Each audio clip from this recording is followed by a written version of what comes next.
दोस्तों, आज की कहानी है कुछ समय पहले तुमने मेरी मम्मी के साथ भी तो यही व्यवहार किया था। दोस्तों, कहानी शुरू करने से पहले अगर आपने चैनल को सब्सक्राइब नहीं किया हो तो कर लीजिए ताकि आपके पास पहुंच सके हर नया वीडियो। सुरेखा जी, आपकी बहू आज भी नहीं आई। लगता है इस बार की होली वो मायके में ही मनाएगी।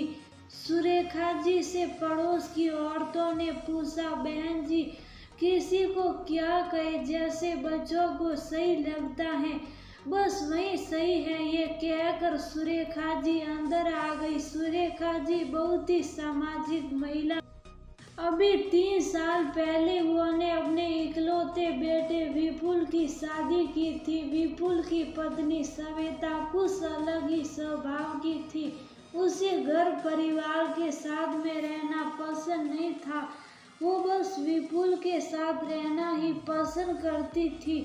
अभी वह 2 महीने से अपने मायके ही थी, क्योंकि अभी 4 महीने पहले उसकी डिलीवरी हुई थी। बच्चा छोटा था, इसलिए विपुल उसे अपने साथ बाहर दूसरे शहर जहाँ वह जॉब करता था नहीं ले जाना चाहता था।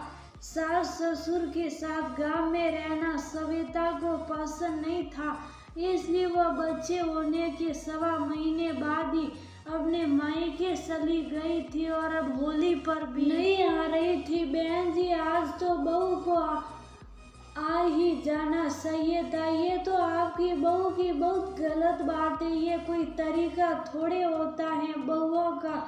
पड़ोस की कमला जी सुरेखा जी से बोली, अरे बहन जी ये भी क्या करे, आजकल की बहुएं सुनती कहाँ है, जो मन में आता है वही करती हैं। दूसरी पड़ोसन ने कहा, सही कह रही हैं बहन। जवाब में कमला बोली। ऐसी बातें सुनकर सुरेखा जी बहुत दुखी हुई। कुछ समय बाद सब नॉर्मल हो गया। सविता भी ससुराल आकर 2-4 दिन बाद विपुल के साथ चली गई। सुरेखा जी चाहकर भी अपने पोते के साथ समय नहीं बिता पाई। ऐसे ही दिन बीत रहे थे, लेकिन सविता की किसी आदत में कोई बदलाव नहीं था। न तो वह सुरेखा जी से फोन पर बात करती, न वह आना चाहती।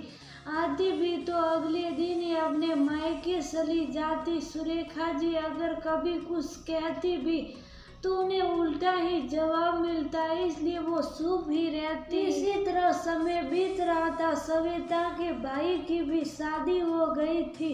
शादी में सविता ने जी खोलकर एंजॉय किया। जैसे जैसे उसके भाई की शादी को समय बीतता गया, वैसे वैसे सविता का अपने मायके जाना कम होने लगा। अब जब भी अपने ससुराल आती तो मायके बस 1-2 घंटे के लिए ही जाती। ये बदलाव देखकर सुरेखा जी और विपुल दोनों ही खुश थे, लेकिन इसका कारण भी जानना चाहते थे। एक दिन वह दिन आ भी गया। दशहरा का दिन था। पूजा के बाद खाने का काम निपटाकर सविता अपने रूम में बैठी रो रही थी। सविता बेटा क्या हुआ, तुम रो क्यों रही हो? सुरेखा जी ने सविता के पास बैठते हुए बड़े प्यार से पूछा। कुछ नहीं मम्मी जी, बस। सविता रोते रोते बोली, बेटा कुछ तो हुआ है, बेवजह तो तुम त्योहार के दिन नहीं रोगी। विपुल ने कुछ कहा है क्या?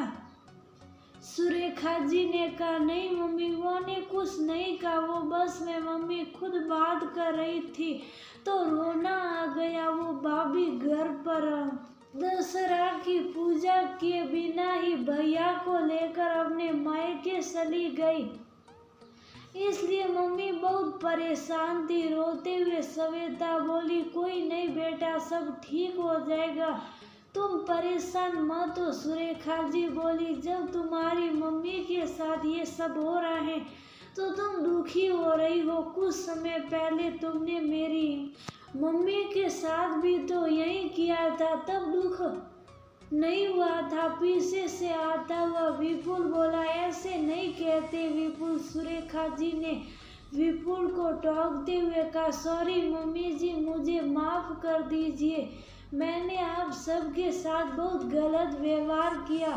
सॉरी मम्मी जी, आज जब ये सब मेरी मम्मी के साथ बीत रही है तो मैं समझ पा रही हूँ। सविता रोते रोते बोली, सच में जब खुद पर बीतती है तभी समझ आता है।